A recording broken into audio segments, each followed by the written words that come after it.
The year was 1913.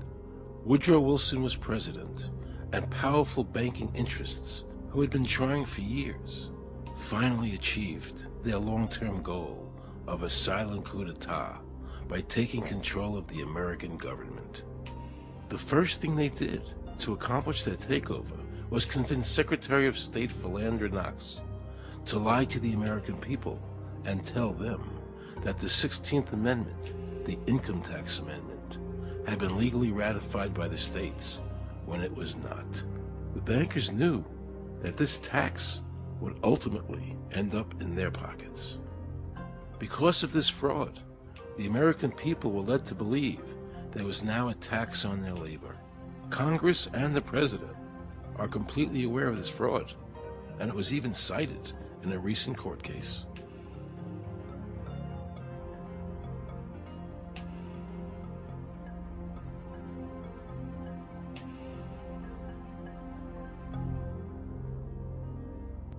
That very same year, the bankers committed their second and by far the most diabolical fraud ever perpetrated on the American people by bribing senators to pass the Federal Reserve Act without the required constitutional amendment. All in favor, say aye. They did this during Christmas vacation, when many senators were home celebrating the holidays with their families. And that's how the unconstitutional Federal Reserve Act came into being. They were very clever, and they understood that whoever issued the money for America would control the government. The bankers won, and the American people lost, because most politicians will sell their soul for $1. And now the Federal Reserve could issue dollars legally. As Mayor Rothschild said, "Give me control of a nation's money supply, and I care not who makes its laws." He knew that he and the other bankers would now control the laws of the nation. Government gave these bankers one of its most important powers, and now had to borrow money from them and pay interest to finance the government. So the American people were forced to lower their standard of living and pay a graduated income tax to the government, just so the government could give these bankers more profits. President Woodrow Wilson, who signed the Federal Reserve Act into law, later said, in regret, "I am a most unhappy man. I have unwittingly ruined my country. A great industrial nation is now controlled by its system of credit.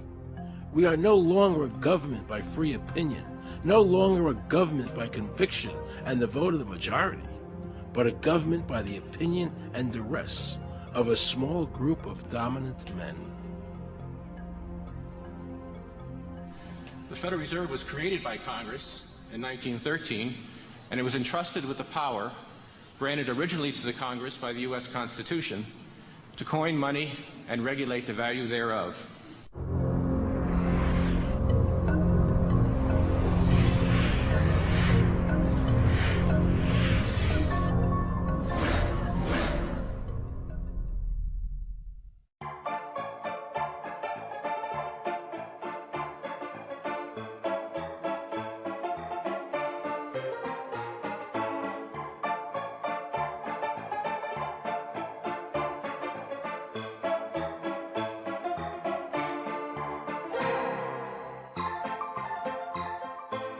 What's your name?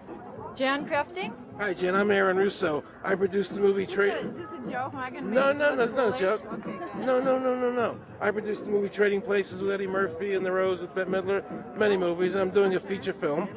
And my film is about my quest to find out whether or not people pay income taxes. Do you pay an income tax? Yes, I do. You do? Yeah. Have you ever seen a law that requires you to pay an income tax? Have I ever read it? You mean in the page, black and white? No, Yeah. no. So you pay the income tax, I assume? Of late. Well, actually, no, I didn't file last year, but I'm sorry, is this on film? No, I paid my tax. My question to you is, have you ever seen a law that says you have to pay an income tax?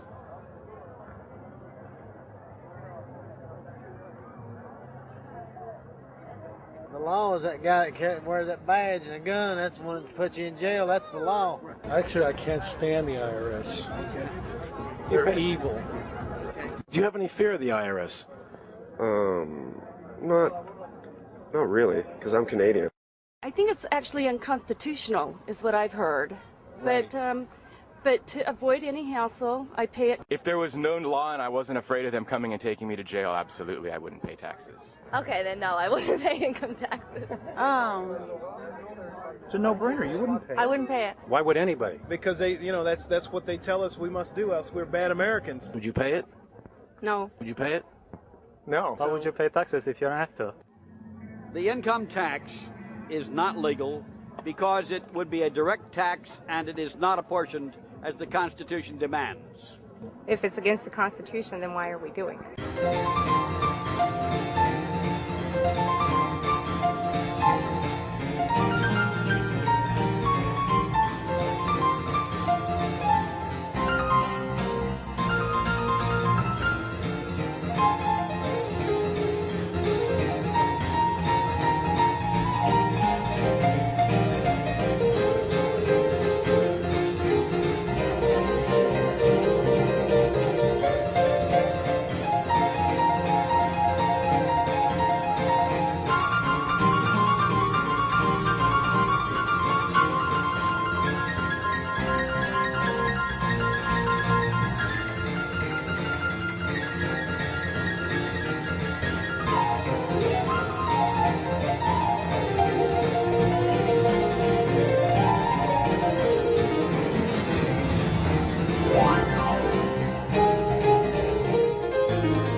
I really expected that, of course, there's a law that you can point to in the law book, the code, that requires you to file a tax return. Of course there is.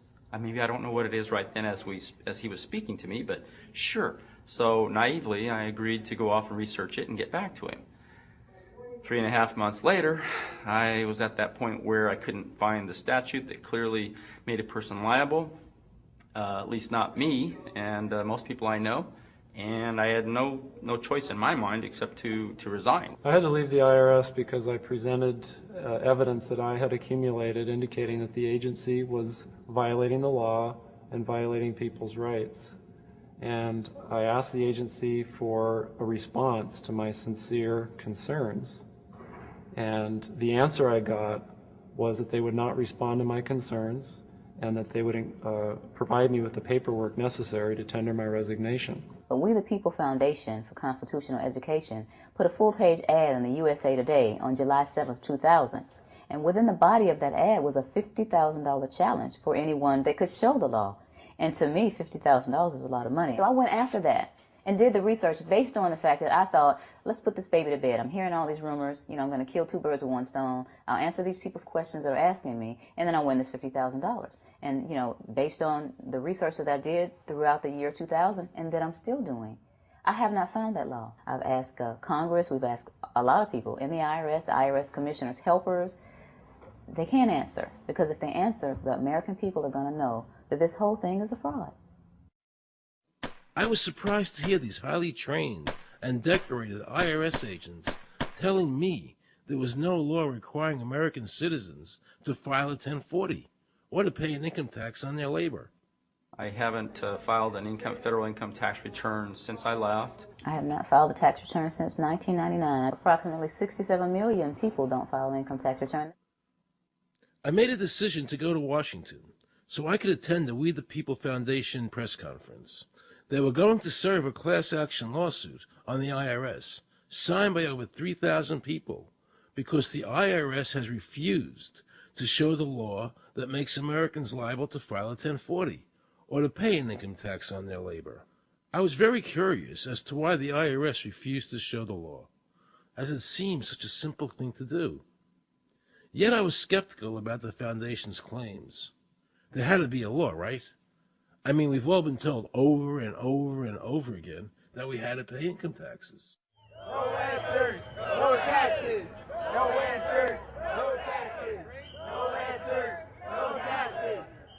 Most people believe that the income tax system is legal and that the revenue from the tax is used in the public interest.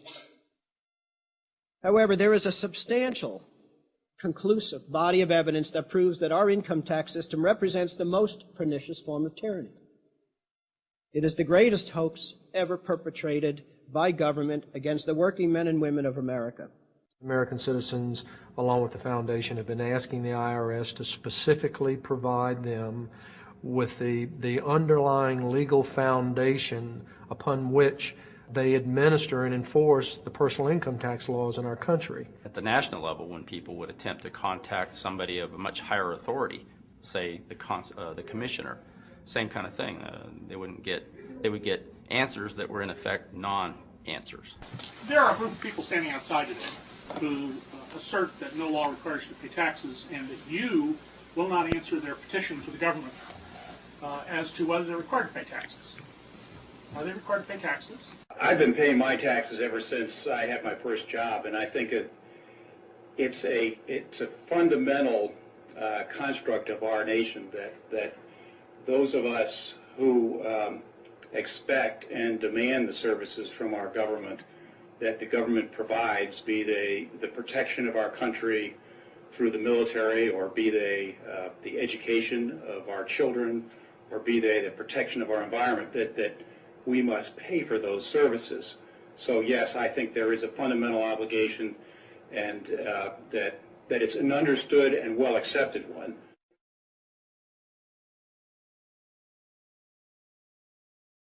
Joe Bannister and I had a meeting in the White House with President Clinton's economic advisor, Jason Furman. He accepted the remonstrance for the president. On June 2nd, I called and spoke with him. His words were, "We have decided that the issue of the legality of the income tax is not a high priority matter for the White House, and we will not be participating in any conference on the subject."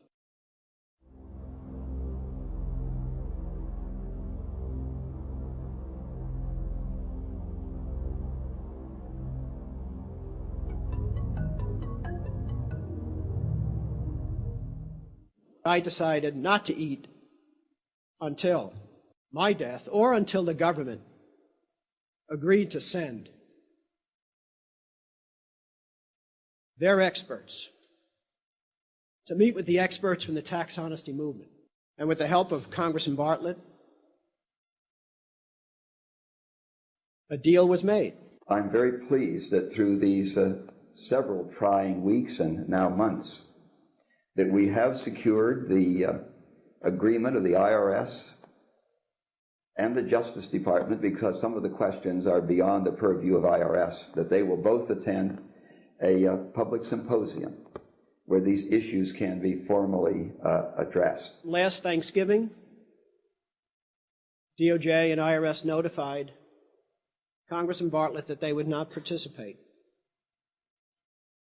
Congressman Bartlett then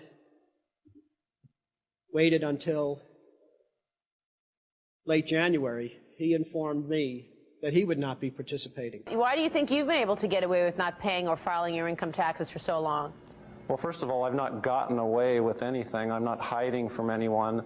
I'm simply asking the IRS to show me the laws that apparently require me to do these things, and they are suspiciously reticent to answer questions from me, and of course there are millions of other people, many other organizations who have attempted to get answers. They act very suspiciously when asked to simply sit down at the table with the American people and discuss what their obligations are. Rather than pulling up a chair, they pull out a club.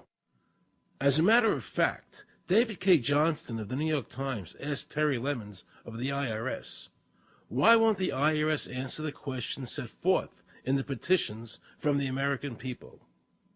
Mr. Lemons' response was, "The government is answering the questions through enforcement actions in the courts." This is a very chilling remark on the government's use of brute force instead of civility and logic. The federal government itself refuses to provide the American people who are coercively being subjected to this extraction of their private property without any underlying legal justification. There is no law that requires the average American worker in the private sector to pay a direct, unapportioned tax on their labor and compensation for services. There is no law. The march will stop in front of the IRS building. They are now going to serve a class action lawsuit on the IRS. Very courageous. My name is Charles Bell, and I'm here to serve this complaint on behalf of the American people to the Internal Revenue Service. The complaint is accompanied by an affidavit that's under the hand of Robert Schultz. Case was served. We'll call you with the case number. Case has been filed. We'll call you with the case number. Thank you. Okay, thank you. We appreciate your time. America, baby! Freedom! Today, effectively, the people have said to their servant government that that our rights are not going to be any longer denied, and that we're going to have answers to our petition, our legitimate, lawful petitions for redress of grievances, which are guaranteed in the First Amendment to our Constitution. So once and for all, we will get an answer. On August 31st, 2005, federal judge Emmett Sullivan ruled, the government does not have to answer the American people's questions, even though it is guaranteed in the First Amendment. Our courts have made a decision that government does not have to show the law that it enforces. And the press never reported on this. Have we given this judge the authority to overrule the Constitution, the very foundation of American life?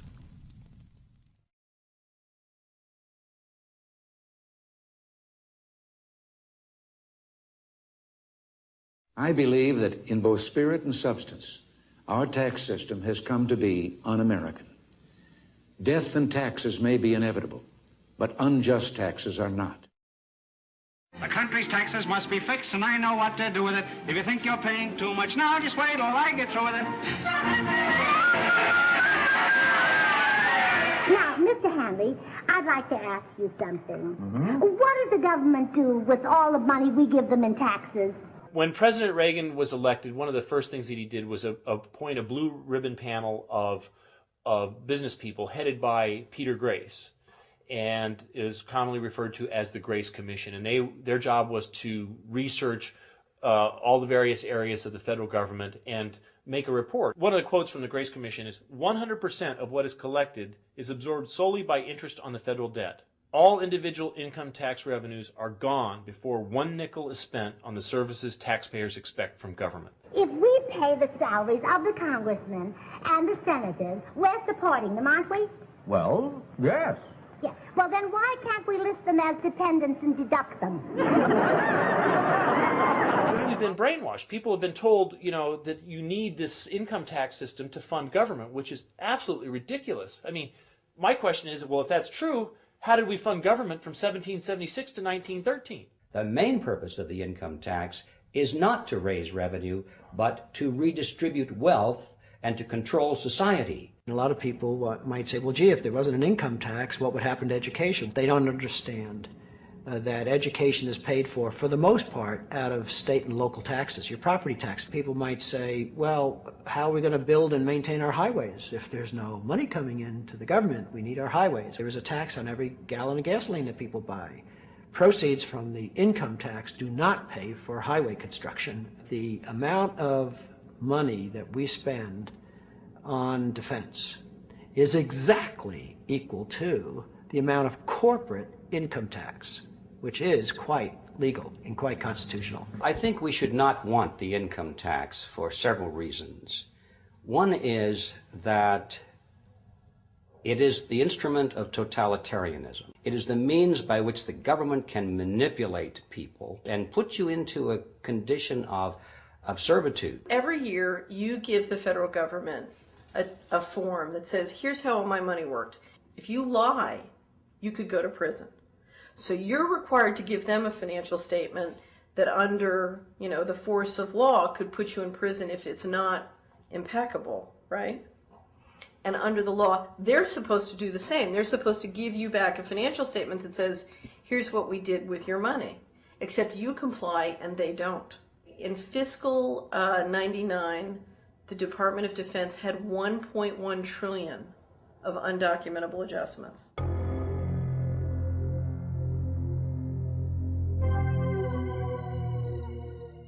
The following year, they had 2.3 trillion of undocumentable adjustments.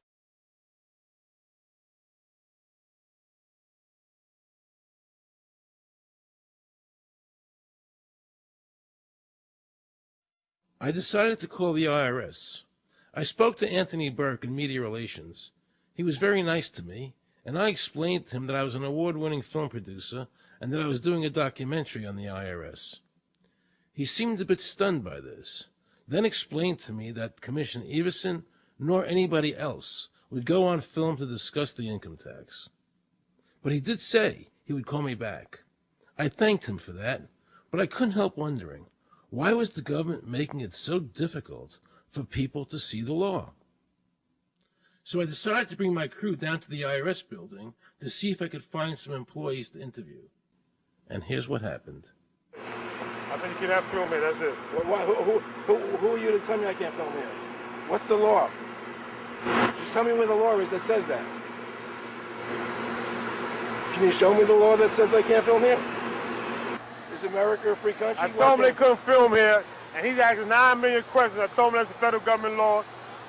Hey, I told him he couldn't film here. He's telling me he's a citizen and all that. So I couldn't film him and saying, where's the law that says I can't film here? And I'm asking another question, sir. Then Homeland Security showed up, because I was such a threat to Washington. You got a driver's license up? Yeah, I do. Put that away for me. After convincing Homeland Security I really wasn't Osama bin Laden, I kept wishing the IRS would allow me to interview somebody. Why wouldn't they show the law? What were they so nervous about? I began to have a frightening thought. What if it was our own government we had to be afraid of? With that disturbing thought in my mind, I went to see a group of tax experts. You can look through the statutes and look for the law that requires you to pay. And when you do that, you can't identify a law that requires the average person in America who earns a wage and works in private business to pay an income tax. The Constitution allows for two kinds of taxes. They're called direct and indirect. The federal government in the Constitution can tax almost anything, as long as it apportions the tax if it's direct.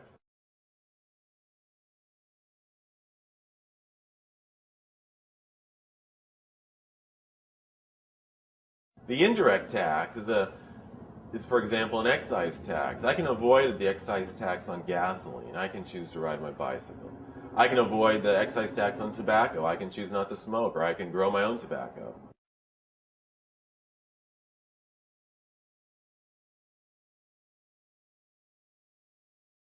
The income tax which is being applied now doesn't meet the criteria of either direct or indirect taxes. The IRS claims that in 1913, the 16th Amendment, the Income Tax Amendment, allowed the government a third form of taxation. What was the Supreme Court's ruling on that? The Supreme Court in the case of Stanton versus Baltic Mining. I mean, what could be clearer than this? The provisions of the 16th Amendment conferred no new power of taxation. The Ruschauer case also said that the 16th Amendment did not impose any new taxes and did not change any of the taxing restrictions of the Constitution. There were also several other major Supreme Court cases in that same period from 1916 up until about 1923. Stratton Independence versus Hobart, Southern Pacific versus Lowe, Bowers versus Curbo Empire, Burnett versus Harmel, Doyle versus Mitchell. It's actually very simple. Congress tried to enact an income tax in 1894. The Supreme Court said that's unconstitutional. When the Supreme Court says something is unconstitutional, it's unconstitutional. They tried again in 1913, and the Supreme Court said the 16th Amendment conferred no new power of taxation.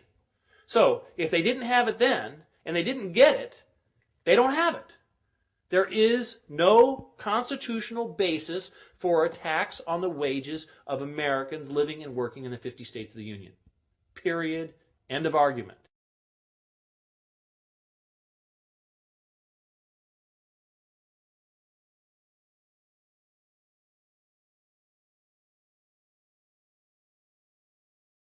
I have a letter here from Daniel Inouye's office of the United States Senate that says, based on the research performed by the Congressional Research Service, there is no provisions which specifically and unequivocally require an individual to pay an income tax. Period. End of story.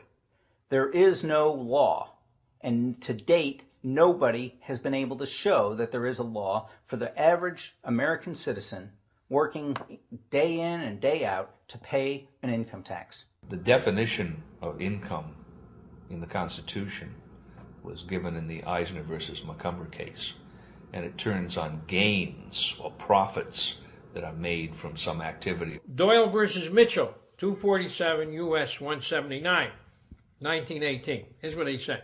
The idea of gain or increase arising from corporate activities. In other words, it doesn't mean wages, it doesn't mean dividends, it doesn't mean alimony. It means a gain or a profit arising from corporate activity.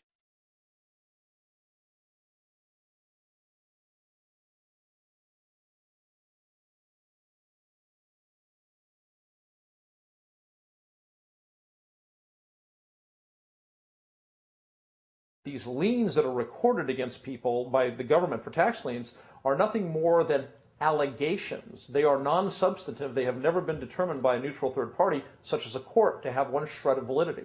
If you ever get a notice of an audit or anything else, the first thing you should do is a Freedom of Information Act request for records that they're using to substantiate or justify the audit. There is nothing in the Internal Revenue Code that creates any such thing as an income tax evasion or crime. There's nothing in the code that allows IRS agents to seize property. The government is involved in judicial blackmail.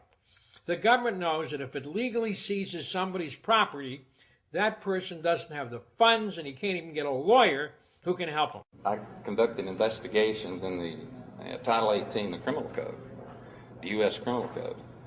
And in there, the statutes and the regulations are very specific as to what's violating the statute. In the Internal Revenue Code, Title 26, there's nothing specific in there. I mean, even the FBI feared the IRS. You have to understand that an agency which will unlawfully impose a tax that doesn't exist is not going to care. If we, the people, don't know what our rights are, they're not going to tell us. If Americans just learned that the IRS was actually knowingly deceiving them, that would be enough for them to rise up and put a stop to it. This small booklet includes the Constitution of the United States, the Bill of Rights, the Declaration of Independence. This is a document that every citizen should read. It's a document which freed an entire nation. This is the Internal Revenue Code. And this document, and the unlawful application of this document by the Internal Revenue Service has enslaved the nation that this document attempted to free. I was very impressed with the people in the tax honesty movement. They weren't kooks, they were highly intelligent, well-researched, and very genuine. I was wondering why I never heard about all these Supreme Court decisions in the media. So I really wanted the IRS's point of view, because to get the true story, it was imperative I hear both sides. I kept wishing Anthony Burke would call me back. He seemed like an honest man.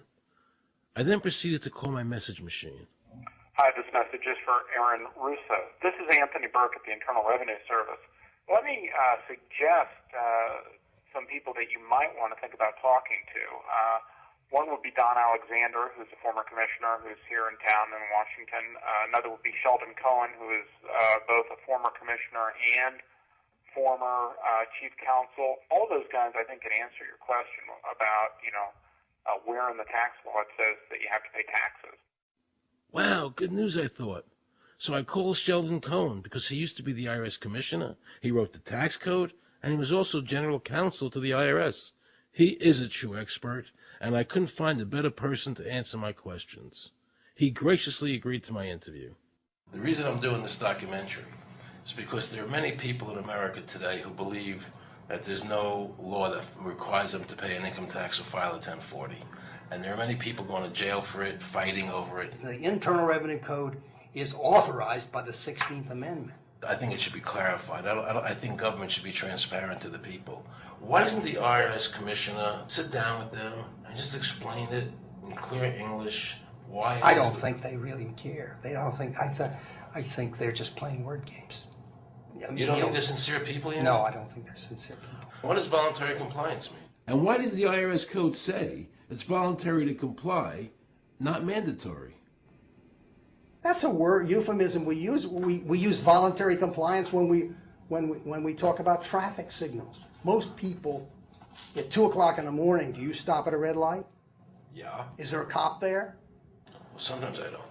Well, I do, and most of us do. Most of us do. Right. But that's voluntary compliance. That was a complete perversion of logic. Traffic laws state that it is mandatory to stop at a red light. The IRS code says it's voluntary to comply. Mandatory and voluntary are the complete opposite of each other. Yet he wants us to believe that they mean the same thing.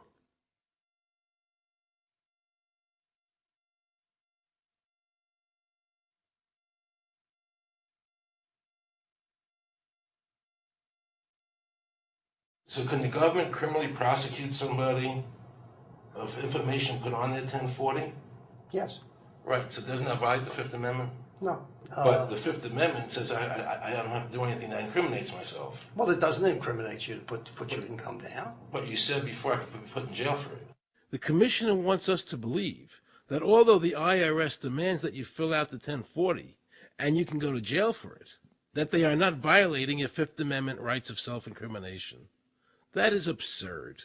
Isn't it true that the word income is not defined anywhere in the Internal Revenue Code?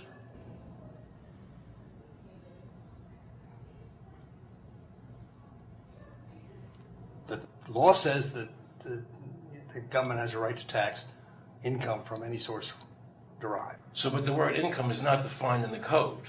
It just says income without a definition of what income is. That's right. Correct? Yeah. But there are many different kinds of taxes. Well, how can an American citizen know what income is if the code doesn't define it?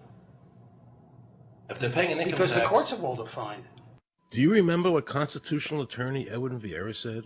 The definition of income in the Constitution was given in the Eisner versus Macomber case, and it turns on gains or profits that are made from some activity.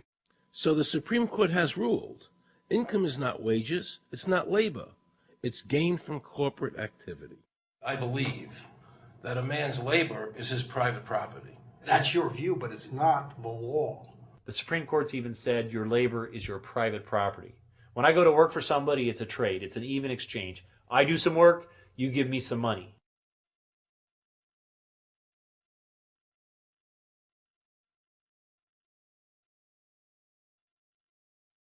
In 1916, we had the Bruce-Shaber case and the Stanton case. And the Bruce-Shaber case and the Stanton case said that the 16th Amendment gave the government no new taxing power. I'm not going to argue the niceties of that with you. And it came up again in a case called Peck versus Lowe, where the Supreme Court said the 16th Amendment did not extend Congress's taxing power to any new or accepted subjects. In other words, if you weren't taxable before the 16th, you weren't taxable after the 16th. Today I interviewed a juror, okay, who sat on a case, and they found the person not guilty for lack of filing, okay? And I asked her why they found him not guilty. And she said because the IRS couldn't show us the law that made him liable to file a 1040. All they need to do, if there is a law, is to show us the law, which of course they never did. And the reason they didn't do it was why? Because there is no law. Title 26 requires you to file a return. But doesn't Title 26 have to be in compliance with the Supreme Court decisions? You're going to take a 1920 case and superimpose it on the whole Internal Revenue Code that was written after it? No, that's not. I can't believe what I just heard. Rewind. You're going to take a 1920 case and superimpose it on the whole Internal Revenue Code that was written after it? No, that's not. Remember he said earlier the Internal Revenue Code was authorized by the 16th Amendment? The Internal Revenue Code is authorized by the 16th Amendment. Remember, the Supreme Court said the 16th Amendment did not give the government any new taxing power. These decisions have never been overturned. Let's listen further. Can the lower courts overrule the Supreme Court? No. How are they putting people in jail today for not paying a tax on their labor when the Supreme Court said they don't have to? Doesn't the IRS code have to be in compliance with the Supreme Court? That's my big Aaron, question. this is a waste of time. Well, Because whatever I say, you're not going to believe. He's right. I don't believe him. And neither should you. He wants us to believe we should obey the IRS code, which is being enforced in violation of the many Supreme Court decisions. If the Supreme Court made a decision... Thank you, Aaron. I think we're finished. I'm sorry, Mr. Cohen, you're doing that. Well, I'm sorry that you constantly re-argue the point. You're liable because the law says that you're liable, and the courts say the law says you're liable, and that's why you're liable. You see, he's talking about the lower courts, who are not in compliance with the Supreme Court, as they have to be. Doesn't the court have to be in compliance with the Supreme Court? The Supreme Court has so held. Where? You caught me unprepared. I'll come back. Well, I don't want to do that. But let me ask you a hypothetical question. No. You're making silly arguments here. Why is the Supreme Court decision a silly argument? Well, because it's inapplicable. That made my heart stop. He just said Supreme Court decisions do not apply to the IRS. That's the behavior you would expect from a totalitarian country, maybe China or Russia or Cuba. Not from America. They're just making up the law as they go along. Now I knew the tax honesty movement was right. The IRS thrives on intimidation and fear, not by law.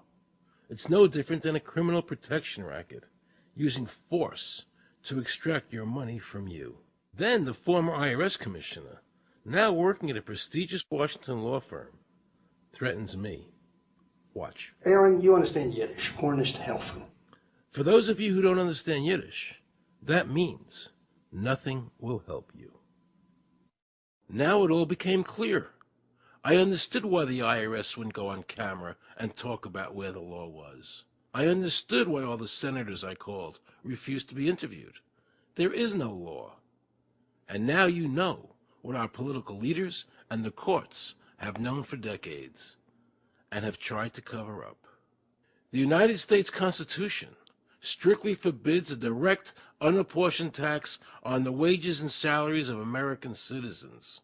The United States Supreme Court has consistently ruled that the income tax is a tax on profits and gains, not on labor and wages. On behalf of the American people, I challenge the IRS to show me a statute that allows a direct, unapportioned tax on the wages and labor of the American people. And if I'm wrong, I will give my most humble apologies to the IRS. If the IRS is wrong, and there is no law, then every person who's been jailed should be let out of jail immediately, and any assets seized should be returned to their rightful owners.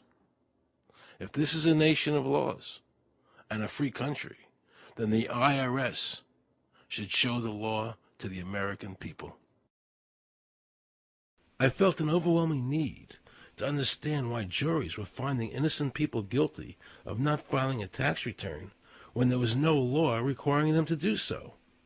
So I went to talk to Marcy Brooks, a juror who used her common sense and did not allow the judge to railroad the jury into a guilty verdict.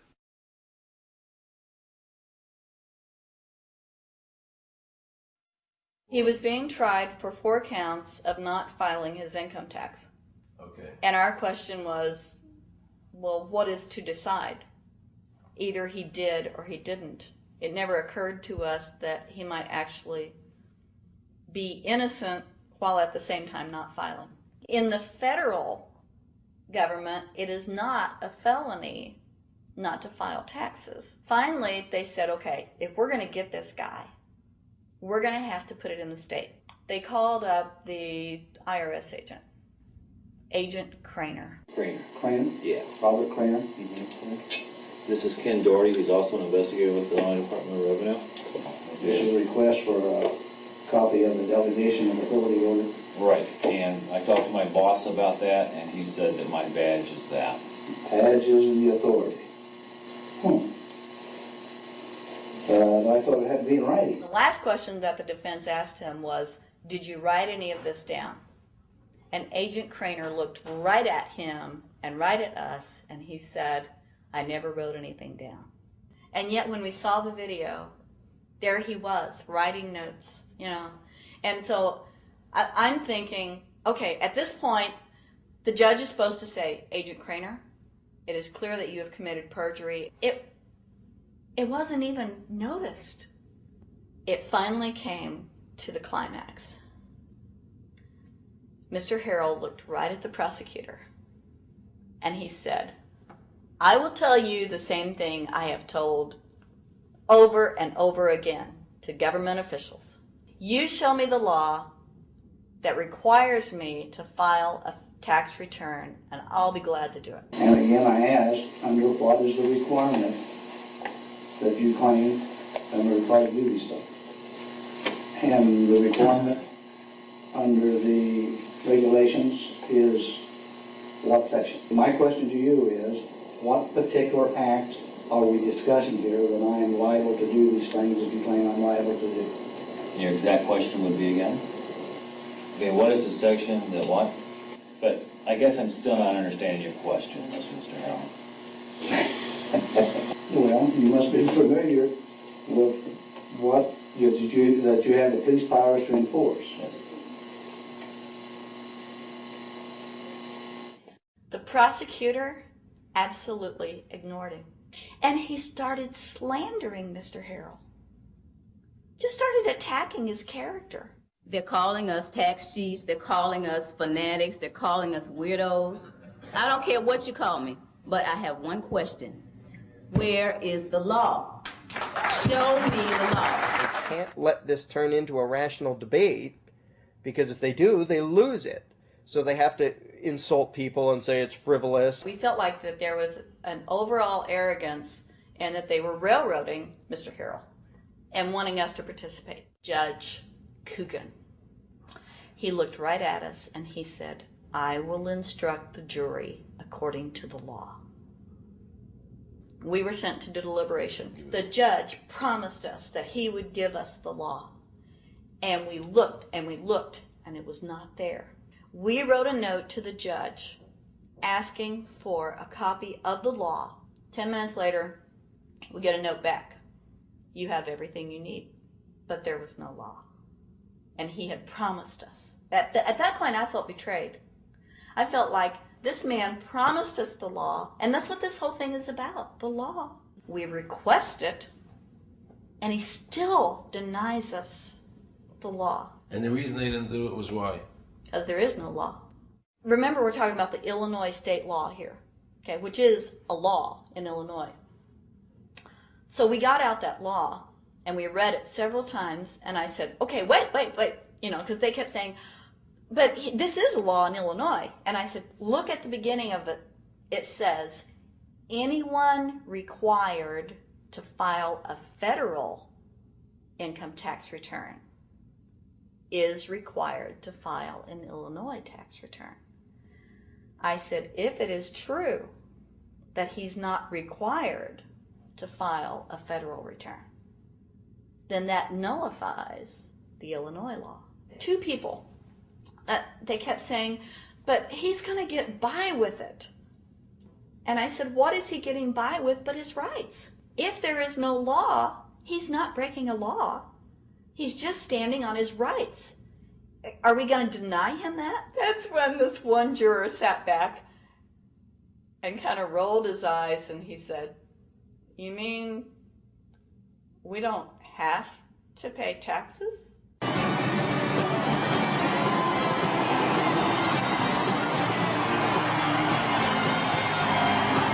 All of a sudden we realized that this trial was much bigger. And the ramifications of this trial were going to be so broad if it actually got out. I mean, it's like we had just discovered this great government secret. And so when we came out for the delivering of the verdict, the judge was, I'm sure, even at this point, I'm sure he still thought we would give a guilty verdict. And the reason I say that is because of the look on his face when the first not guilty was read. His face just turned white. I mean, it's like, I don't believe this. The second time, you could hear people out in the audience, just in the courtroom, just going, wow, and the judge is just getting red in the face. I mean, he was just livid. And the judge got up and left. I sat there and I thought, this truly is a victory for the people. And I have never felt more patriotic.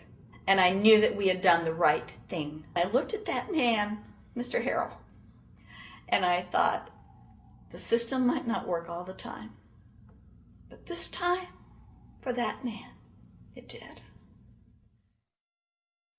In November 2004, the government arrested former IRS criminal investigator Joe Bannister. They charged him with fraud for telling the American people the truth about the income tax laws. The jury obviously agreed with Joe. Well, it just showed Mr. Bannister to be honest and straightforward and working within the law. Vernice Kuglin, a Federal Express pilot, claimed there was no law requiring Americans to file an income tax. She also won in court. 24 people were criminally charged by the IRS because they claimed there was no law requiring them to file an income tax return. The fact is that neither the judge nor the prosecutor nor the IRS could bring that statute in there because it's not in the books. The jury came back with an acquittal for everyone. When the matter is put to the test, which means in terms of court and enforcement action, there is a 100% success rate in shooting down these arguments. The mafia has a code and they follow it, and it's a code of honor. But the IRS has no code of honor.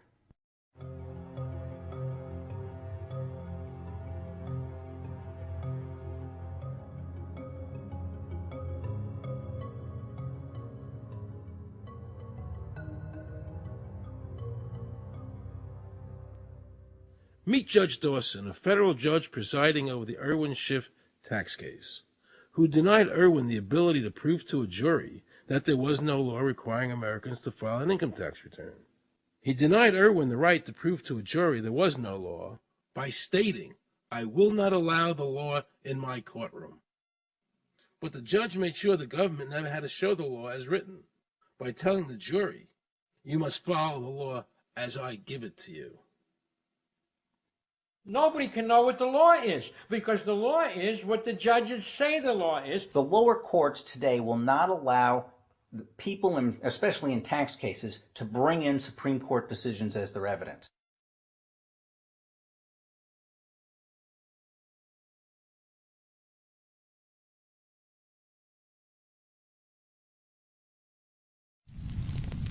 Here we have a federal judge railroading an American citizen by saying Supreme Court decisions are irrelevant.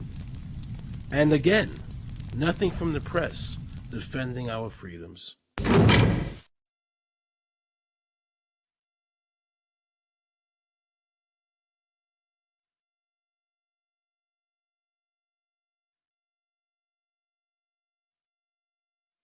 So if you ever find yourself as a juror on a tax case, be sure to ask the judge to show you the statute written by Congress that allows the government to tax the wages of the American people.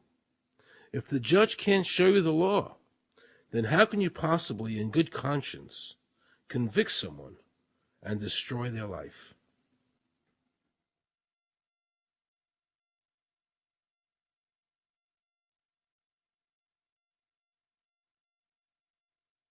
Let's see how the IRS treated one of America's greatest heroes, and someone I cherished as a child. Joe Louis was an American icon. Victorious in his first 27 fights, the Brown Bomber quickly rose to heavyweight champion of the world. His 1938 knockout of German Max Schmeling, who represented Hitler's Aryan ideal, earned him the admiration of millions of Americans. Is watching carefully. Louis measures him right to the body, a left up to the jaw, and Schmeling is down. The count is tied. Right after Pearl Harbor was bombed, Joe had a title fight where he donated his fee to Navy War Relief. Well, I'm not working for nothing. I'm working for my country, and I think that's about the greatest piece of work that anybody can do. Well, I certainly agree with you for that, but you're turning over an awful lot of money. Well, we all turn over a whole lot for this country at this time. Joe volunteered for the segregated army and defended his title while in the service, this time donating his normal fee to Army relief. I'm only doing what any red-blood American would do. Since the checks were in Joe's name, the IRS taxed him on their full amount, even though he never saw a penny of it. At the end of the war, Joe was awarded the Legion of Merit. But what most people didn't know was that the IRS was charging him $50,000 a year in interest alone on his debt. When Joe's beloved mother died, leaving him $600, the IRS immediately seized it. They also confiscated all of his children's trust funds. Joe was forced to continue fighting until he was 37 and out of shape, just to pay off his ever-mounting debt to the IRS, which grew to $1 million, $100,000 a year just in interest. At the end of his life, Joe was forced to become a greeter at a Las Vegas hotel just to make ends meet.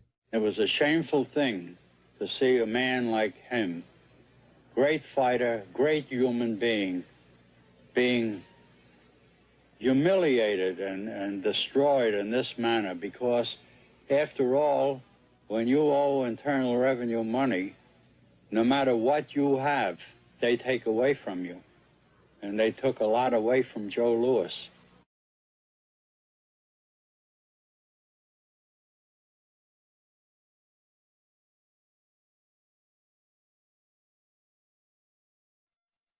I made a decision to drive to Virginia Beach from Washington because I had heard stories about two law-abiding families who had been brutalized by the IRS. They were falsely accused by their bookkeeper of being drug smugglers and tax cheats. And incredibly to me, without any investigation, the IRS proceeded to raid their place of business and their homes, even though they had done absolutely nothing wrong. On Saturday morning, 4 different raiding parties proceeded to raid 4 locations on a Saturday, the day before Easter. I was the manager on duty, and I was up in the deli, and people came through the door. How many came in the door? Maybe about 15 or 20 people. 15 to 20 armed agents. With dogs, with guns. They made me get everybody they went in the kitchen, they went in the deli, they went all over the whole restaurant, told all the customers, took forks out of their hands while they were eating their breakfast, and told them they had to leave. I got the frantic call from Edie, and she said, something wrong. So anyway, I jump out of bed, and I immediately run to the shower. I'm in the shower, and the next thing I know, I hear my son yelling, "Dad!" I went like this, and boom, I'm slammed against the door, and I fall down with the gun in my head. And they're like, "Where's Scotty Miller?" And I'm like, "Dad!" That's all I'm doing is yelling. I'm scared, frightened to death. And then the next thing I hear is Mr. Miller, the shower curtain is jerked back. I've got a gun pointed at my head. Hold it right there.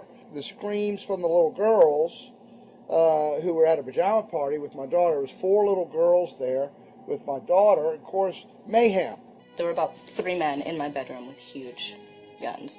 He followed us and wanted to watch us get dressed, and I tried to shut the door, and he puts his foot in the door, like he's going to sit there and watch us change our clothes. And I was like, excuse me, no. My neighbors now are all standing out. Were you still naked? Well, they handed me a towel at that point. I had a towel wrapped around me. Did the towel fit? Hardly. Hardly. At this point, they were talking about weapons, and, I mean, it's crazy. I mean, they're looking everywhere, going through all my drawers. And I reached for my underwear drawer to get some underwear. And they said, "Don't touch anything." They're locking their guns up. They hold it right there. Don't move around. Don't move. I'm going, whoa. I said, "I'd just like to get some underwear on here, I said, I got women standing here. They keep everything. How did you conduct your business if the IRS took everything? We had to do it out of a shoebox so we could keep going because we requested these things, and I'm told that the government's really not, once they do raid and so forth, they're supposed to at least let you, until you're charged with something, continue your business. This wasn't the case. They kept everything. So you were never even charged? Absolutely not. Charged with what? And when you speak IRS, the whole world shrivels up. The whole world gets fearful to a point where let's not talk about it. I testified in front of Congress. I would like to know why this dark entity known as the IRS has come into my life and refused to leave. I raised my children with a zero tolerance for dishonesty. And now they must hear allegations that I am a major drug dealer and a tax cheat? A lot of people out there being abused, and a lot of people saying, look, I'll pay it. Just go away. Just go away. When all that happened, we had to file bankruptcy. We've had cars taken away from us, kept my daughter from going to college. Do they ever think about the lives that they just destroyed? They think about the ruination of homes and property? No. In this case, we would have never thought this could happen to us. We've never done anything wrong. How can this happen in America when, in my case, personally, I thought that I was doing everything right? I've served my country. I've been to college. At least I've done something in my life. I got a speeding ticket one time. I paid my taxes for 40, 50 years, whatever it was. I've never been audited. What happened here? I had this really uncomfortable feeling in the pit of my stomach as I was thinking to myself, how did America transform itself from being a truly free country with a servant government where our individual rights were protected by our Constitution to being a country that talked about being free but really wasn't? The change started when the Federal Reserve came into existence and America adopted one of the major planks of the Communist Manifesto by bringing to America this central bank. The very same people that backed the Federal Reserve System also backed the graduated income tax, a second plank from the Communist Manifesto. You know that the Federal Reserve is a private bank and not a government agency? No, I wasn't aware of that. It's a private bank? That would scare me quite a bit. What if you learn that the Federal Reserve makes money off the taxes you pay? How would you feel about that? Angry. Like I'm feeling right now. I would feel cheated by my government. I'd be angry. It kind of sucks. They're pretty much in control of everything. I decided to drive back to Washington to see Dr. Ron Paul. He had been a congressman for over 20 years. I had met him previously in 1998 when I was running for governor of Nevada, and I knew him to be an honest and sincere man, and I thought he'd be very helpful in letting me know what the future holds for the American people. Who owns the Federal Reserve? It's secret, and we can't find out what's happening. But the Congress created it, and it's not authorized in the Constitution. The government borrows money from a private corporation using the name Federal that prints United States on it, and then it pays back to the Fed, which is owned by private banks. We don't know who all those private banks are. The money that the government is paying back to the private bankers is the money that comes from you and me. Why in the world would the American government borrow money and pay fees on it when it has the authority to make the money itself interest-free? The Federal Reserve is no more federal than Federal Express. I've never seen a full list of ownership for the Fed. I don't think anybody has. The government works for a private bank, and the private bank works for its owners, the true masters. People talk to me about, the issue of Republican versus Democrat, as if they don't get it. And I say, look, here's the way you get it. It's organized crime. All you do is you call the Republicans the Genoveses, and you call the Democrats the Gambinos. The people at the top, they treat it like a crap game, like it's their crap game, like they're making lots of money. Occasionally, somebody at the table shoots each other, but the moment anything threatens their crap game, they all unite to protect it. They're both controlled by the same financial, economic, and corporate interests. Once the banks get into the picture and they form a partnership with the government gives them the legal power now to create bank-issued money backed by the coercive power of government to require everybody to accept that bank money. In the course of the last century, they have converted this nation from a nation of independent freeholders to a nation of employees. And they're just one step away from being serfs. Most people spend the great bulk of their money for taxes, interest, and inflation. And all of that money goes to these two groups that comprise the cartel and their partner, the federal government. It's not a coincidence. So if Congress used its legal authority to shut down the Federal Reserve System, the American people would be much better off. Government should create, issue, and circulate all the currency. Creating and issuing money is the supreme prerogative of government and its greatest creative opportunity. Adopting these principles will save the taxpayers immense sums of interest, and money will cease to be the master and become the servant of humanity. Abraham Lincoln. Young people today are conditioned practically from the cradle on up to think that credit is a wonderful thing. You don't want to damage your credit. You want to do what you can so that you can go to the bank and get a good loan. There are no people who own their own property, who own their own houses, who own their own business, who finance their own business. They're only debtors. The average young person today has no concept that he's being drawn into a web, a trap. Like he's in the feudalist system, only he's going to like it. He's going to think, this is wonderful. I got my new red Corvette and I'm in debt for the rest of my life, but I'm looking good. A decision was made. Let's get all the debt up, let's move the jobs abroad, and instead of re-engineering your skills, we're going to dumb down America, and so the middle class will disappear. Really what most of the people in this country have become is food for the debt machine. When a person borrows money, it puts a noose around their neck and makes them servant to the lender, which is exactly what the Federal Reserve System is designed to do. And now our Congress, so dominated by the banks, is helping them to entrap people even further by passing new bankruptcy laws, making it more difficult for the people to declare bankruptcy and get a fresh start, while at the same time allowing the banks to charge very high rates of interest. This is the way the Democrats and Republicans, working with the banks, legally enslave the nation. Credit card industry is a huge political contributor. And unfortunately, a Can it certain be number of... It just seems so, like I say, just bald. This idea that credit card industry gives a lot of money to the government, so they will protect them even to the just abject disinterest of their own constituents. That happens kind of a lot. The board of directors of the Federal Reserve System is chosen by the president from a list prepared by the bankers themselves. The process of finding a Greenspan replacement is ongoing and is being managed by a small group of people responsible for coming up with a list of nominees. It's important that whomever I pick is viewed as an independent person from politics.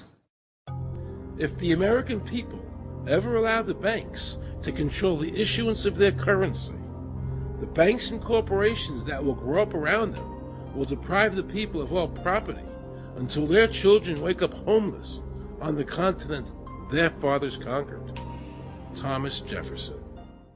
So the Federal Reserve is actually an illegal entity functioning within government. It's illegal, and what we have given to this so-called agency is the authority to counterfeit money. Do you have any points of view about the Federal Reserve and how the Federal Reserve operates? They just enter something on a computer. Oh, you need 20 billion today. Here's 20 billion, but they got that out of thin air. It came out of thin air, it goes to the Treasury then pays the bills. So it's no different than monopoly money.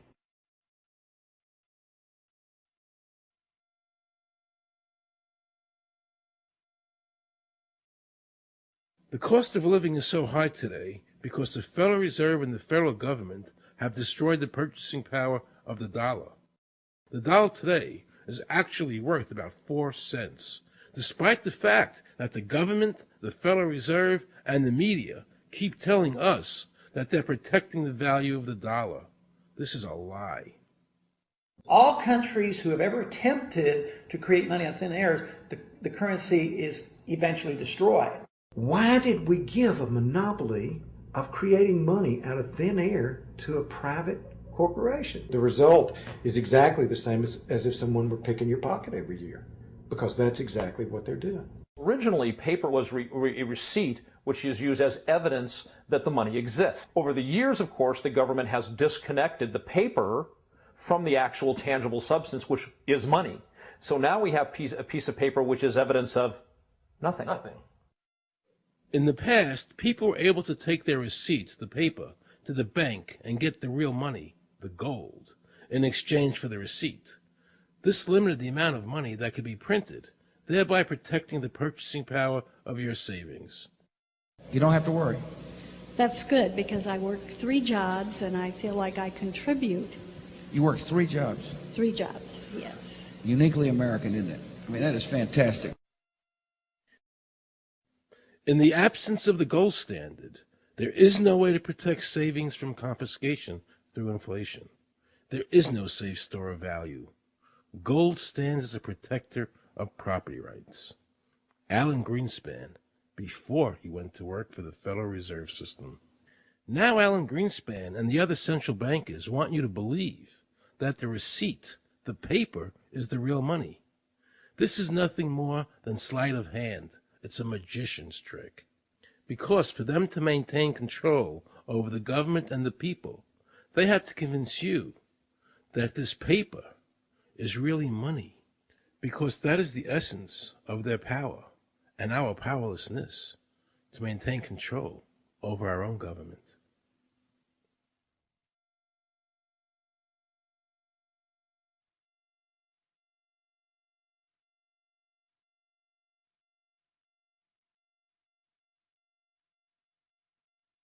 What happened to the gold in Fort Knox? Nobody really knows. When I served on the Gold Commission, I asked them to really, do another audit. I remember it was 15-2. It said we don't need to audit the gold. It's supposed to be the American people's gold, and so we would like an accounting to tell the American people what is there. I've been told that the Federal Reserve has taken control of the gold as collateral for the dollars they print. They list gold on their balance sheet. How could the Federal Reserve, this private bank, list gold on the balance sheet? They claim they're holding that for the Treasury. So that puts private bankers in control of the American gold. They could have taken all of America's wealth. That's a possibility. Shouldn't the Congress stand up and say, where is the American people's gold? They're not audited. They control the money of America, and it's not audited? There is no audit. Oh, wait a second. Doesn't the Federal Reserve work underneath the Congress? Congress ignores their responsibility to do any oversight. The president really has no control, nor does the Congress have any control over this cartel. It just has the appearance of control. In the final analysis, the Federal Reserve bankers, with the help of the Democrats and Republicans in Congress, have swindled the American people. They have taken the true wealth of America, the gold, and given us a piece of paper in return. And again, not a word from the press.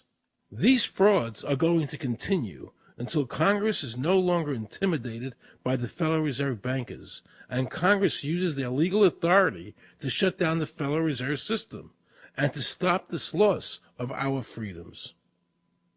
Is there a law that requires people to file a 1040?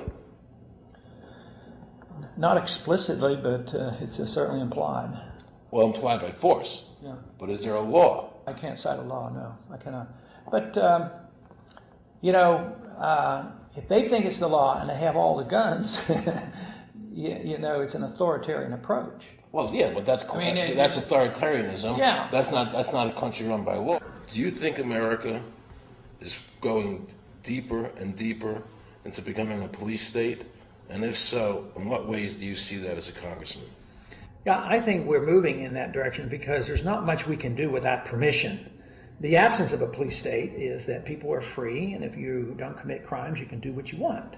But today, you can't open up a business, you can't develop land, you can hardly do anything. You can't go to the bank, you can't go to the doctor without the government knowing what you're doing.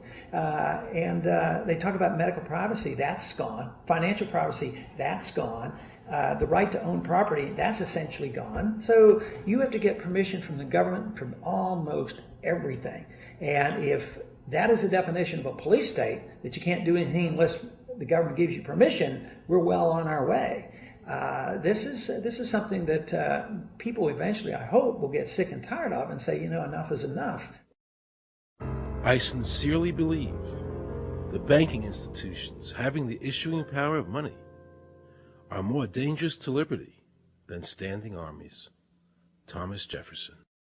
You must understand the Federal Reserve is a cartel made up of the major banks in America, and they are the ones that are running the show, not the federal government.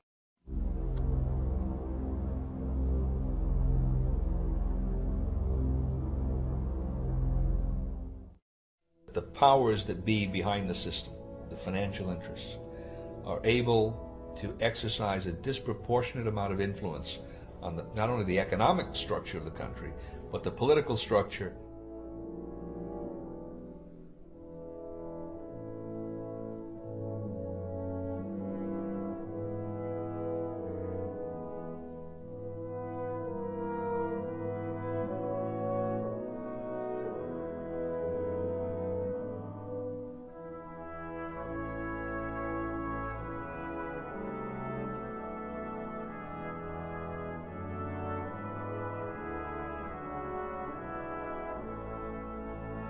This would be like the ultimate reaching of government into our personal health lives, which would be unbelievable. And not even our government, some, bureaucratic, diffuse, multinational, secretive government.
Assure the American people that, one, I've got the authority to do this. American people expect us to protect them and protect their civil liberties. I'm going to do that.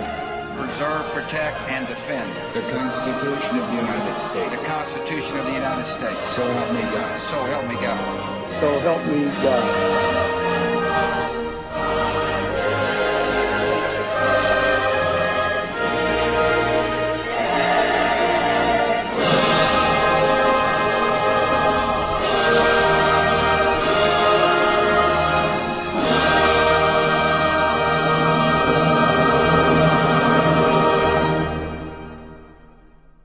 What happens if your own government is using more force and more coercion on its own citizens for the purpose of achieving its political ends? Is that government engaged in terrorism? Now let's watch the government add insult to injury to the people of New Orleans.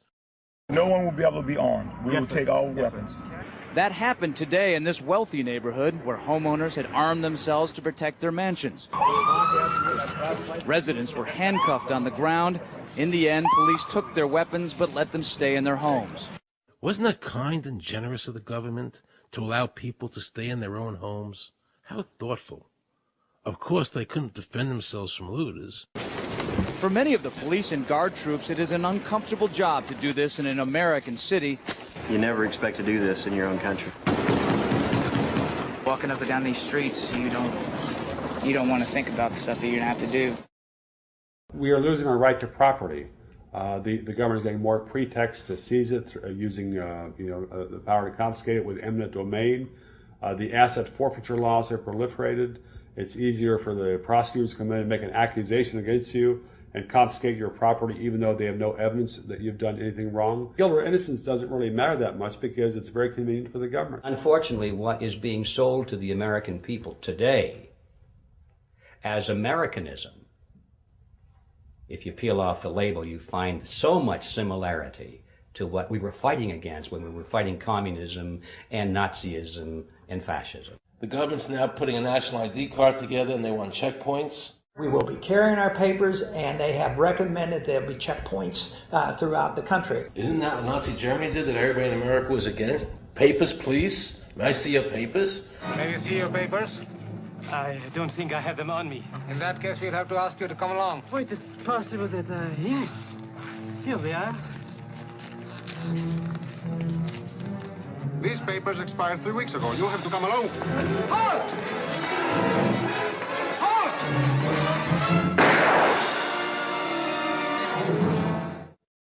In the new legislation, the national ID card is in it. It takes 3 or 4 pages to describe, and it will be connected with our driver's licenses. The states will be instructed on exactly what they have to do. Social security numbers will be used. Some type of a physical proof, such as fingerprints or retinal prints, have to be on it.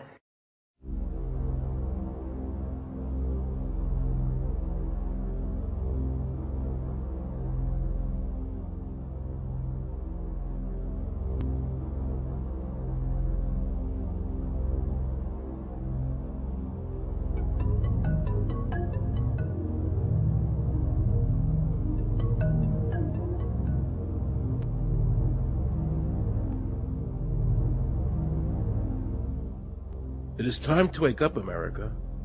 These ID cards are not about defeating terrorism, but they are all about controlling the American people.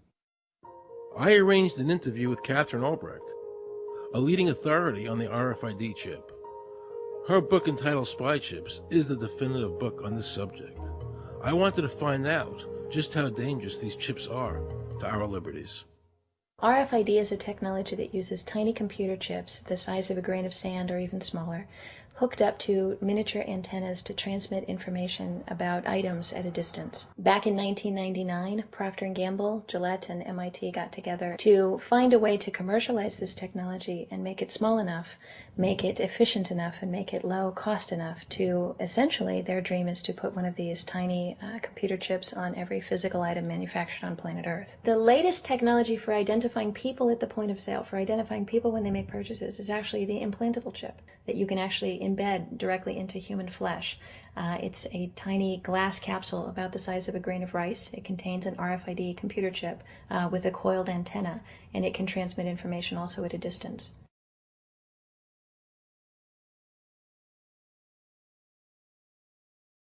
Can a microscopic tag be implanted in a person's body to track his every movement? There's actual discussion about that. You will rule on that, mark my words, before your tenure is over.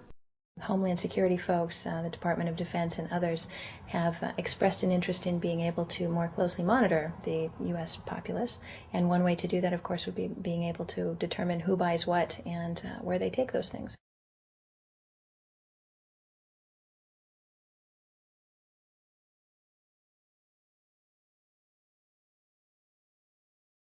Radio waves can travel through walls, they can travel through wood, they can travel through the things we normally rely on to protect our privacy. For example, your purse, your backpack, your pocket, anything you're wearing or carrying. Kraft Philadelphia cream cheese has been tagged with RFID and sold to consumers, as have Mach 3 razor products and other Gillette razor products, without the knowledge of the consumer. One of the tiny chips could actually even be the dot on the letter I on the back of the fine print on a package that you purchase. They were talking about having reader devices in every airport, on every bus, on every train, on every port, on every dock. One of the most worrisome applications of RFID are proposals to put them into cash, meaning that you would be able to track every banknote, where it had been, who it had been issued to, and create, in essence, an audit trail. That would essentially take away the anonymity of cash that we now enjoy today. The ATM machine itself, as the money came through the roller device, would be reading each number, and they would know who you are because, of course, you identify yourself at the bank before you take money out. And down the road, when you go to pay at a major retailer, it would also be possible for them, as they're putting the money into the cash drawer, to simply feed it through a little reader device. It would go in, it would tag that number and transfer possession from Aaron Russo, say, to Walmart. Once everything you do is tied down to a single number and there is no longer the ability to pay with cash, then all it takes to render you a non-citizen is to simply turn that chip off. You will no longer be able to really participate in any function in society, including buy food. So through the implementation of the Federal Reserve System, the American citizen has gone from being a private individual who had real money, gold, in his possession that was private, to a citizen who has no privacy because all money is now being digitized. They can deduct whatever amount of money they want out of your digits whenever they want. They can trace you whenever they want. You'll be at their mercy. God forbid we allow this to happen in America. This is absolutely Orwellian. I mean, it's talking about Big Brother looking over your shoulder at absolutely everything you do, every purchase you make, every place you go, every company you interact with. All of that would be reported back potentially to the government.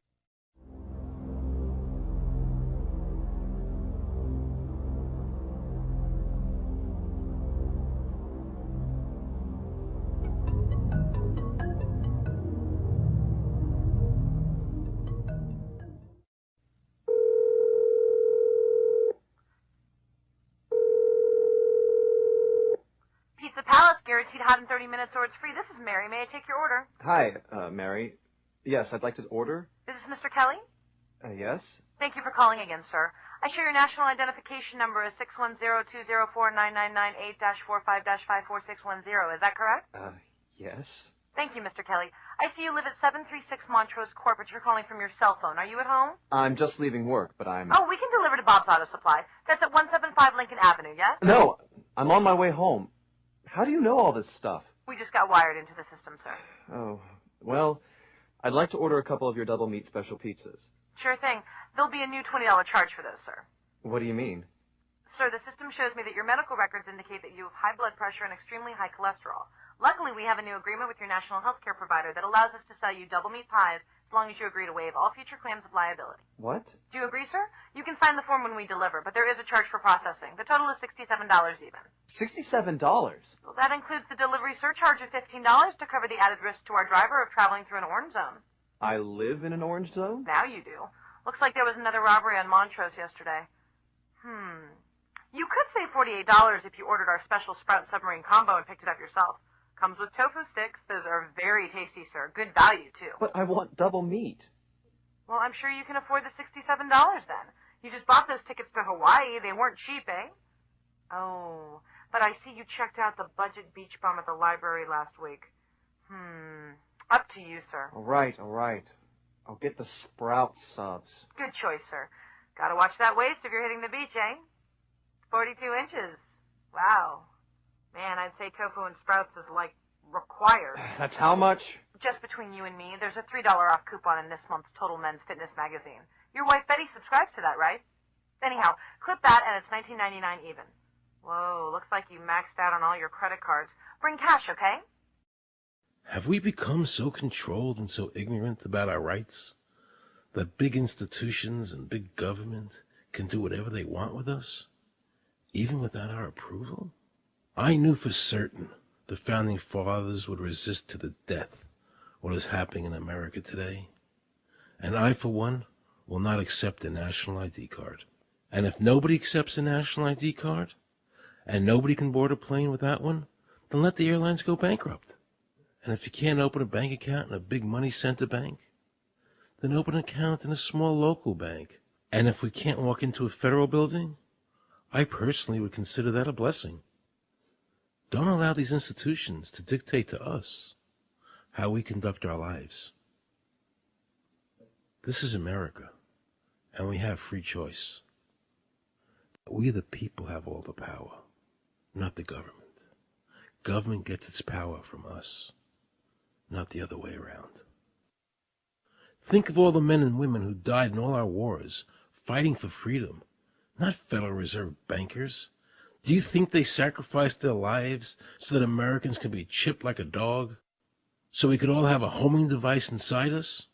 No. This ID card is the last step before they implant us. And that's precisely the reason nobody should accept one.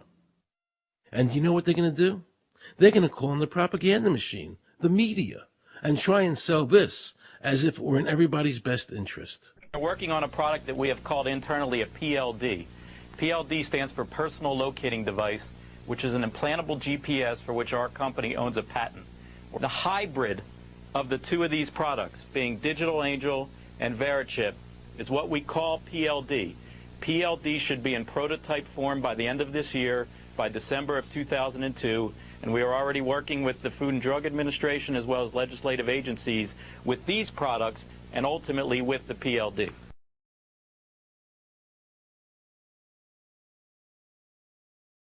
We have a Florida family who are really pioneers in a brave new world. They have volunteered to be the first ever to have microchip identification devices implanted into their body. After 9/11, I was really concerned with the security of my family.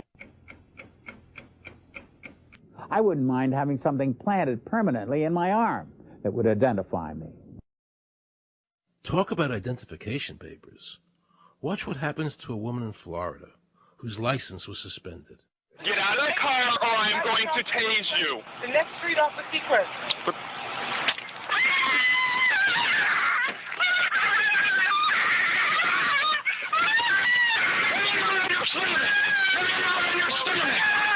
On your stomach. Do it now. Put your hands behind your back. Do it now. Do it now or you're going to get tased again. Do it now. Do it now. On your back. Put your hands behind your back. Put your hands behind your back. I can't. Sure you can.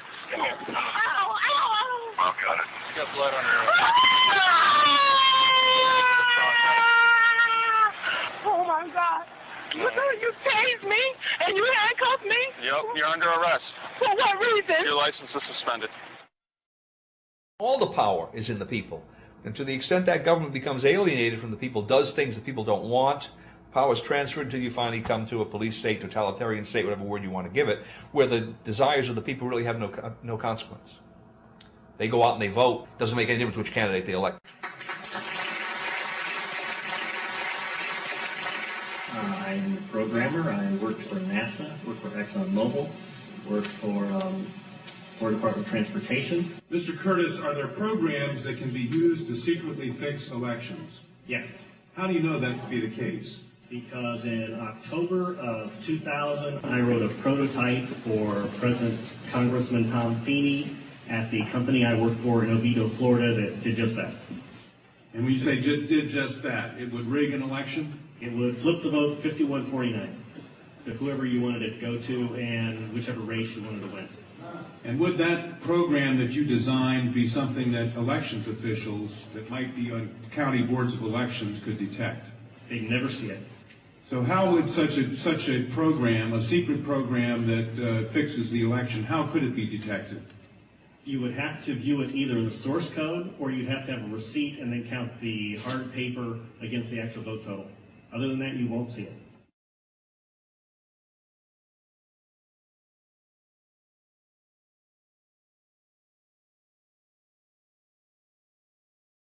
Given the availability of such vote rigging software and the testimony that has been given under oath of substantial statistical anomalies and gross differences between exit polling data and the actual tabulated results, do you have an opinion whether or not the Ohio election, presidential election, was hacked? Yes, I would say it was. So in other words, there is absolutely no assurance whatsoever on anything with regard to these machines? Absolutely none.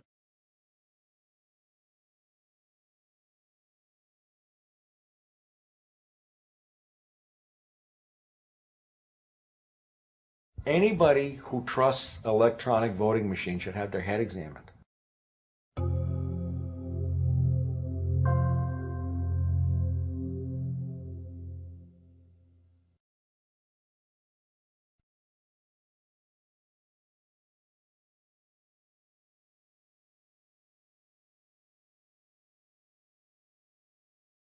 Now we can see a new world coming into view.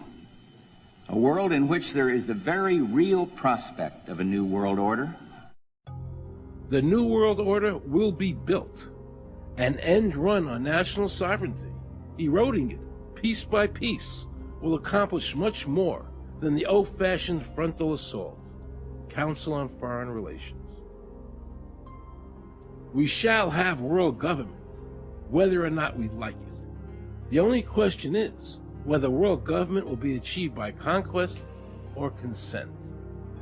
Paul Warburg, Counsel on Foreign Relations and architect of the Federal Reserve System.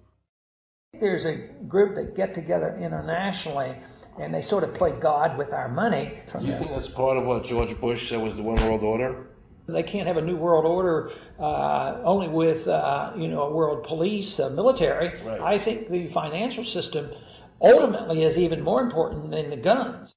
The central bankers of the world are working together to create a one world government, a global police state as sinister as anything George Orwell ever wrote about, where every person on the planet Earth will have an RFID chip implanted, where the bankers and the governments can monitor every transaction you make. A chip in everybody would be the universal monetary system par excellence, because there'd be no escape from it, and you'd be totally under the control of those who issue the electronic impulses in that chip.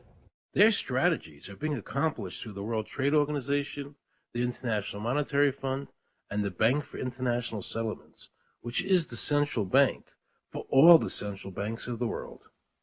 Most people don't have a clue that these unelected private bankers actually control the governments of the world. They have financed and profited from every war since World War I without concern for humanity. The war in Iraq is an attempt by the Federal Reserve and their partner, the Bank of England, to control the Middle East and to make it a part of the New World Order. To defend the New World Order, U.S. soldiers will have to kill and die. Arthur Schlesinger, Counselor on Foreign Relations. Military men are just dumb, stupid animals to be used as pawns in foreign policy. Henry Kissinger, Counsel on Foreign Relations. Now let's listen to this quote by Robert Reich, a member of President Clinton's cabinet and one of his most trusted advisors. The dirty little secret is that both houses of Congress are irrelevant. America's domestic policy is now being run by Alan Greenspan and the Federal Reserve. America's foreign policy is now being run by the International Monetary Fund. When the president decides to go to war, he no longer needs a declaration of war from Congress. Dr. Carol Quigley, professor from Georgetown University, who was also President Clinton's mentor, said in his book, Tragedy and Hope, the powers of financial capitalism had a far-reaching aim, nothing less than to create a world system of financial control in private hands, able to dominate the political system of each country and the economy of the world as a whole. And then President Clinton's Deputy Secretary of State, Strobe Talbot, said, in the next century, nations as we know it will be obsolete. All states will recognize a single global authority. All these supposed free trade agreements, NAFTA, GATT, CAFTA, are truly nothing more than the governments of the world and the central banks working together to create a one-world government. They are not free trade. These treaties are government-managed trade, and they are destroying the American worker. Through these treaties, the bankers are actually beginning to control the laws of the world. The fact is that this relationship between the bankers, the government, and the huge multinational corporations is the very reason why the government no longer enforces its immigration laws. The bankers want a one-world government without borders, and the American government is obeying them. If the government was so worried about terrorism, why are they leaving the borders open, but at the same time telling American citizens they need an ID card with an RFID chip?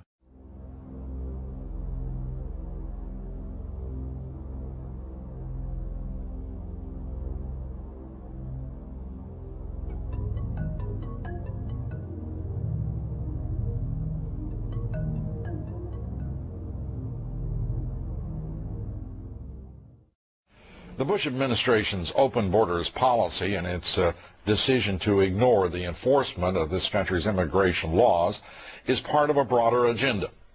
President Bush signed a formal agreement that will end the United States as we know it, and he took the step without approval from either the U.S. Congress or the people of the United States? Bill Tucker reports. The Security and Prosperity Partnership of North America sounds benign, hardly like a policy that critics call NAFTA on steroids. It's a deal that few have even heard of. It's being done again by very few people at the very top on behalf of the investment class, but the working class of people, political officials across our country, from communities, from cities and so forth, they don't know anything about this. Yet it was agreed to by Mexico's President Fox, Canada's Prime Minister Martin, and President Bush in 2005. Administration officials counter their critics by saying everything about SPP is on the White House website. And they say the partnership is not a treaty, but more of an outline of priorities between the United States, Mexico, and Canada. Still, some wonder why there haven't been public discussions about the goals being pursued. You know, I was asked the other day about whether or not I really thought the American people had the stomach to stand up and stop this nonsense, this direction from a group of elites in absolute contravention of our law, of our Constitution, every national value. And I hope, I pray that I'm right when I said yes. But this is beyond belief. Look what happened in Europe. The people that voted down the European Constitution wanting each country to stay sovereign. Yet the private central bankers are pushing the governments forward to make this Constitution happen, even though the people voted against it and clearly do not want a world government nor one European government.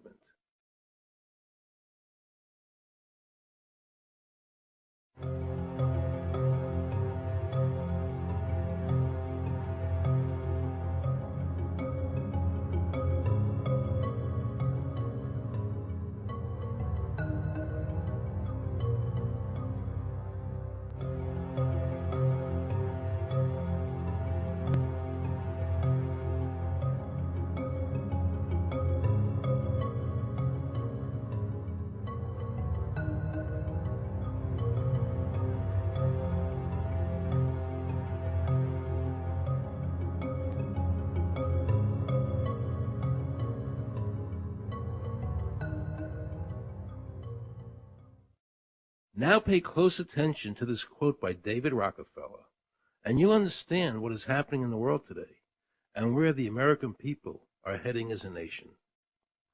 We are grateful to the Washington Post, the New York Times, Time Magazine, and other great publications whose directors have attended our meetings and respected their promises of discretion for almost 40 years. It would have been impossible for us to develop our plan for the world if we had been subjected to the lights of publicity during those years. But now, the world is more sophisticated and prepared to march towards a world government. The supranational sovereignty of an intellectual elite and world bankers is surely preferable to the national autodetermination practiced in past centuries. David Rockefeller, a member of the Council on Foreign Relations, actually believes that we would be better off if he and his bank of friends ran the world.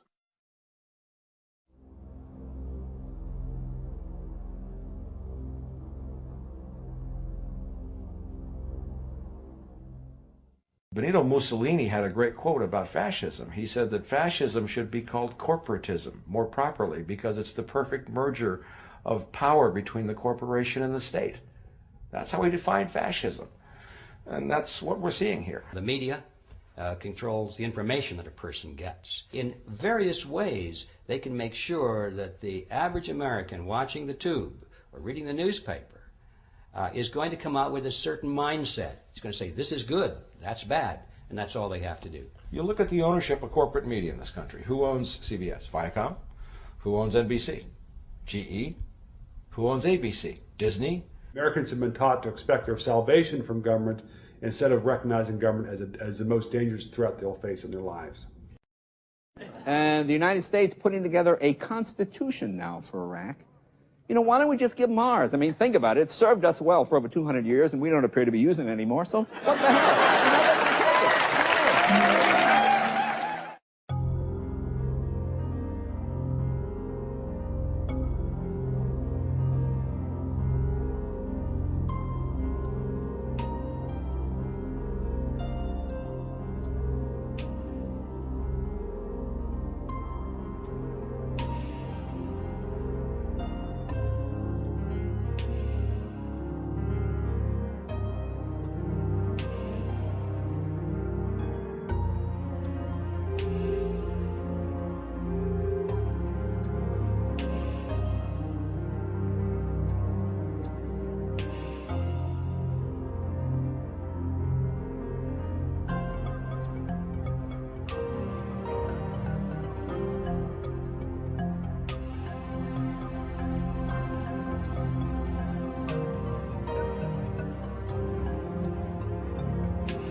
I like the old idea where you could do what you thought you could do and what you wanted to do as long as you didn't hurt other people.